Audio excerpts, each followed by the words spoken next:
తెలుగుదేశం పార్టీలో రాష్ట్ర ముఖ్యమంత్రి నారా చంద్రబాబు నాయుడు రాజకీయ ప్రస్థానం అసాధారణమైనదని మరియు ప్రేరణాత్మకమైనదని నర్సరావుపేట ఎమ్మెల్యే డాక్టర్ చదలవాడ అరవిందబాబు తెలిపారు.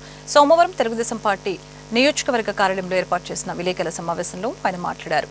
మొదటిసారిగా ముఖ్యమంత్రిగా పదవీ బాధ్యతలు చేపట్టి 1995 సెప్టెంబర్ 1 నుంచి ఈరోజు 30 సంవత్సరాలు పూర్తయిందని చెప్పారు. 1995 సెప్టెంబర్ 1న 45 సంవత్సరాల వయసులో ఆంధ్రప్రదేశ్లో అతి యవ్వనమైన ముఖ్యమంత్రిగా చంద్రబాబు ప్రమాణ స్వీకారం చేశారని అన్నారు. ఆ సమయంలో టీడీపీ పార్టీలో ఆయన ఆర్థిక మంత్రిగా, రెవెన్యూ మంత్రిగా కీలక పాత్ర పోషించి పార్టీని బలోపేతం చేశారు. ఎన్టీఆర్ మంత్రిసభలో ఆయన పనిచేస్తూ 1994 ఎన్నికల్లో పార్టీ అధికారంలోకి రావటానికి మూలాలు వేశారు. ఇది టీడీపీ చరిత్రలో మరొక మలుపు. ఆయన పార్టీని రక్షించడానికి, రాష్ట్రాన్ని అభివృద్ధి పదంలో నడిపించడానికి చేసిన కృషి అపారమని అరవిందబాబు వివరించడం జరిగింది. సెప్టెంబర్ 1వ తేదీ నారా చంద్రబాబు నాయుడు గారు మొదటిసారిగా ముఖ్యమంత్రి అయిన తేదీ ఇది. ఒక ప్రధానమైన ఘట్టం ఆంధ్రప్రదేశ్, ఉమ్మడి ఆంధ్ర కానీ ఆంధ్ర రాష్ట్రానికి ఒక ప్రధానమైన ఘట్టం.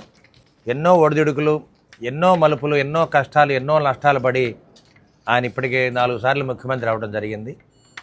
మొట్టమొదటిసారిగా 95లో ఆయన మొట్టమొదటిసారి ముఖ్యమంత్రి అవ్వడం జరిగింది. అదేవిధంగా రెండోసారి మళ్ళీ 99లో మళ్ళీ ముఖ్యమంత్రి అవ్వడం జరిగింది.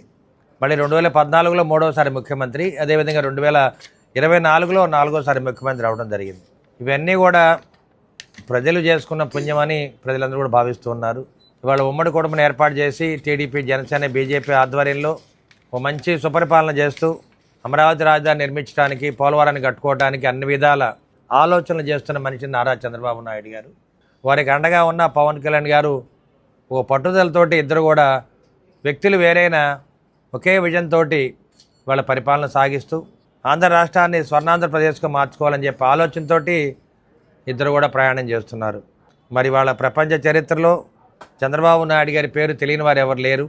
చంద్రబాబు నాయుడు గారు ఒక సెలబ్రిటీ లాంటి వ్యక్తి. వాళ్ళ ప్రపంచవ్యాప్తంగా తెలుగు జాతి మొత్తం కూడా ఆయన తెలియని వారు ఎవరు లేరు. అదేవిధంగా అన్ని దేశాల్లో కూడా 126 దేశాల్లో చంద్రబాబు నాయుడు గారు పర్యటన చేయడం జరిగింది. ఎన్నోసార్లు పర్యటన చేశారు. ఆర్థిక వ్యవస్థలన్నీ కూడా మార్చడం జరిగింది. మొట్టమొదటిసారిగా ఆయన ముఖ్యమంత్రి అయినప్పుడు ప్రజల వద్దకు పరిపాలన అనే కార్యక్రమాన్ని శ్రీకారం చుట్టడం జరిగింది.